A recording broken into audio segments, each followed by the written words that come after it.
A Daily Life in Japan. Konnichiwa! Ayan, another busy day na naman tayo for today's video. Ito na yung inaabangan ko. Nagsisimula na kasi magsidatingan yung mga parcel ko. At kamusta naman? Nangunguna pang sumalubong yung mga alaga ko. Yun na lang talaga, bago kami tuluyang lumabas, naabutan namin tong mga to. At syempre, bago tayo makipagbakbakan buong araw, halika na't mag-black coffee with lemon muna tayo. At itong si Boy Didi, papak na naman ng kanin. Syempre, for that, ulala muna tayo ng 5 minutes. At ito na nga mga mima, dito na mag-start ang busy day ng mamshi nyo. Bali ngayon ang health check-up ni Fuego. Actually, isang kembot nga lang to sa bahay namin. Siguro kung lalakarin, nasa 5 minutes, mga ganun. Ang kaso, under renovation yun. Kaya ang ending, dumiretso kami dito sa City Hall. Kala ko nga doon nagaganapin yung event. Diyos ko, Zay, dumayo pa kami ng Tanuma. Buti na lang talaga natuntun namin yung lugar. At nakahabol kami. Mahirap pa naman bumiyahe at mag-drive. Lalo na't maulan. Tapos kasama ko pa tong mga bagets. Pagdating namin sa lugar na to, ganito na naging eksena. Diyos ko, Zay. Nagwawala na tong si Don Fuego. Talaga nga namang struggle malala. Ilang nurse na yung humawak dyan. At nung nahimasmasan na nga, ayan, parang wala nang nangyari. Akala mo nasa bahay lang. At kung kani-kanino pa lumalapit. Hanggang sa tuluyan na siyang in-evaluate. At nakita niyo naman kung gaano siya kadaling alagaan. Diyos ko, para kung may alagang dinosaur.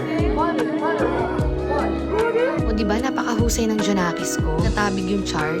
Dito kasi chine-check nila at ina-assess nila yung mga bagets kung naiintindihan at nalalaman na ba nila yung mga bagay sa paligid nila. Problema ba sa kanila? Kung delay speech ba sila? Kung paano sila makipag-interact sa mga tao? Kung nakakapagbanggit na ba sila ng mga words? In short, dito nila chine-check yung development ng bata. After naman namin sa health center, dumiretso naman kami sa clinic para sa vaccine niya. Ang kaso, after 2 weeks pa bago siya pwedeng bakunahan. Dahil nagkaroon siya ng tigdas. At ayan na nga mga moms. After lahat ng mga ganap namin sa labas, ganito naman ang eksena ko ngayon. Tara, samahan niyo ako mag-unboxing.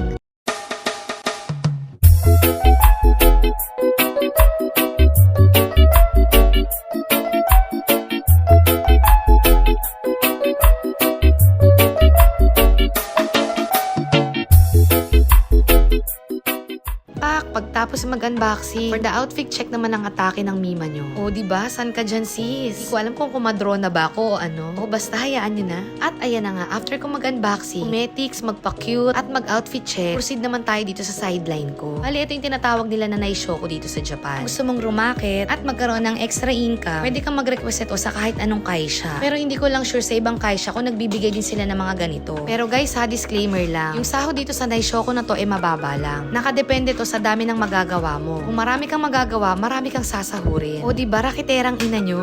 Char. O sige na, hanggang dito na lang muna for today's video. Babush!